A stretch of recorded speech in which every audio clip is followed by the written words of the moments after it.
Uma ngabe kunendaba esegudwini, abantu bake balindele ukuthi singomakhanya imuphi umbono esoqhamuka nawo noma iluphi uvo esoqhamuka silibeke kuleyo ndaba leyo noma kuleyo nto leyo esuke ingxuba kaxhaka iwuxakile ngempela umphakathi. Singomakhanya-ke siye singalenzi iphutha lokuthi ngempela singayilethi isolution ngey'nkulumo zethu ezakhayo ngoba vele kuyaziwa nje ukuthi singomakhanya singabaholi la eSouth Africa. Izwi lethu masilithumela lifika qathatha la suke silithumela khona futhi linamandla izwi lethu singomakhanya. So I would like to take this initiative by putting my effort on bringing the solution on the matter at hand right now. The matter that I'm going to address is the matter concerning taxi industry, as well as the society, which is the community that uses taxis as their transport. Angazi noma ngikhulume ngesilungu ngoba lokho ebengisakwenza bekusayisendlalelo nje usawubufakazi bokuthi ngingasithula ispeech esifunekayo ngelanguage lena ye-English uma ngabe ngempela isimo siphoqa. Angazi noma lento nifuna ngelanguage ye-English yini noma nifuna ngolikaMageba lona lolu engilikhulumayo. Kodwa-ke ngoba ngikhuluma neSantakho iqhaza lezi engafundile iSantakho awuthi-ke ngikhulume ngesizulu khona bezongizwa labo ndlebe kazizwa laba amadleba empty lawa ekuthiwa iSantakho. Ngifuna bangizwe kahle la. Uyabona Santakho uma ngabe uhluleka ukusevisa umphakathi, uma uhluleka nje ukusevisa i-community, sicela usifuthekele. Futheka nje ngempela ngoba futhi uma ungazifutsekeli wena i-community izohlangana izomobilize i-community ebisikufuthekisa kabuhlungu kanzima ngoba phela iqiniso lithi i-taxi industry ayiyona ingozi kune-community.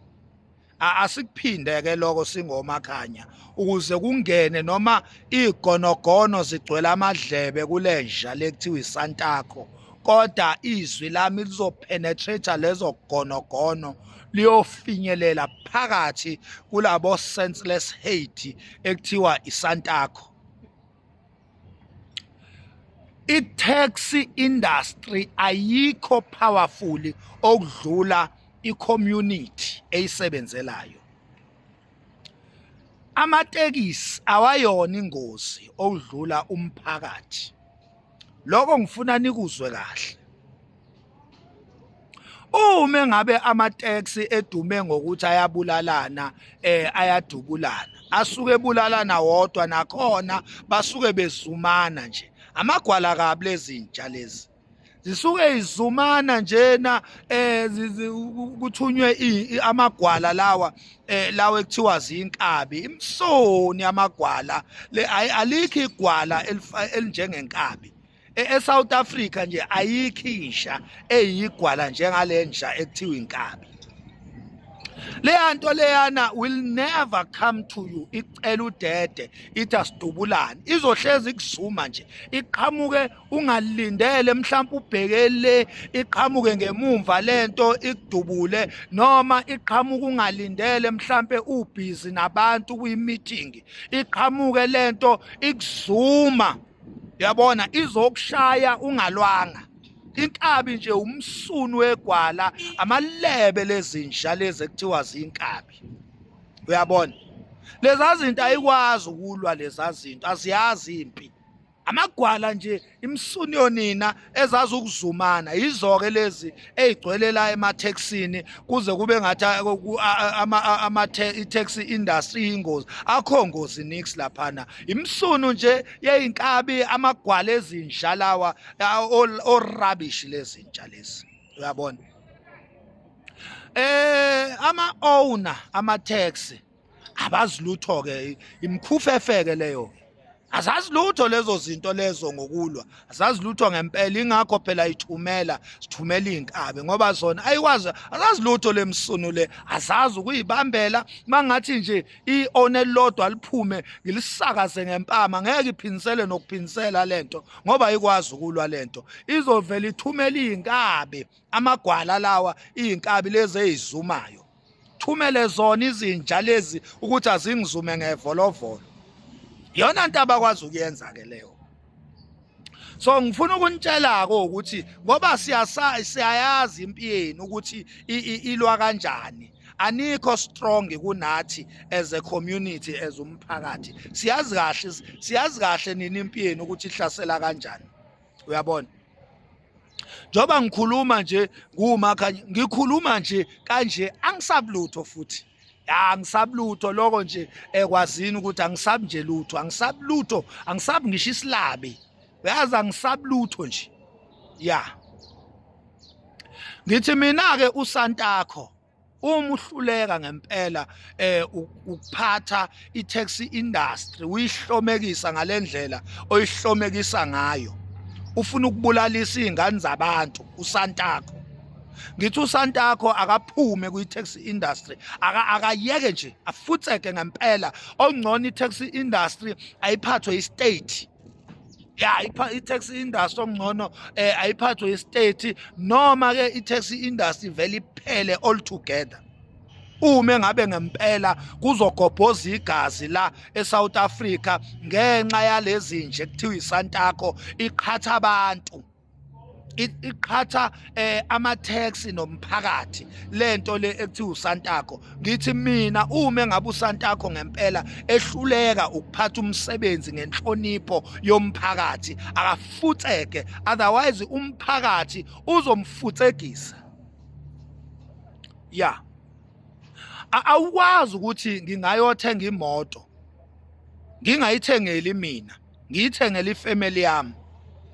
Kuwukuthi nje imina udrive, imina engikwazi ukudrive, imina inhloko yekhaya.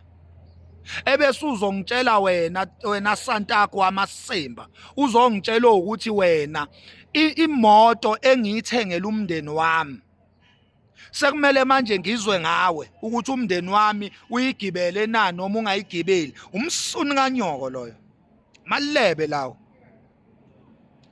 Angikwazi mina ukuthi sine family yami singahlanganisa imali, siqhathanisa imali, sibeke isenti phezu kwesenti, bese siyaplana njengefamily ukuthi la ekhaya kumele kube nemoto ezosithatha isibeke, noma kuyaphuthuma noma akuphuthumi, noma siyogrosa noma siyothenga ifurniture, kumele kube nemoto ezosithatha isibeke.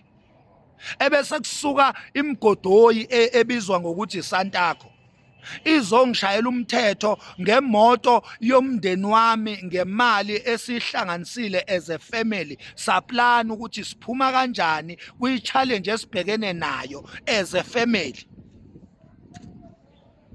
Qamuke-ke into izongitshela ukuthi hayi why ulayishile kule moto yakho, uyilayisheleni ifamily, ngoba ifamily bekumele iye emateksini, wena bekumele uhambe. Amalebe lawo amasimba leyo nto leyo, shidi leyo nto leyo, rubbish nje leyo nto leyo. Mina noke nikwenze lokho kimi, mina anoke nihlangane nami nenze lowo masimba lawo. Mina nokudubula, mina dubula, yabona lamasimba enilona wenza nilona ijahana la endleleni, mina ngiyokudubula, mina ngeke ngilongibale, mina ngiyomisa imoto ngikubuza ukuthi ufunani, u-aphu vele selisesandleni, faka u5 bullet mina, ngoba amasimba lento eniyenzayo, uyabona. So bengithi nje anginitshele lonto leyo, kade nyanya.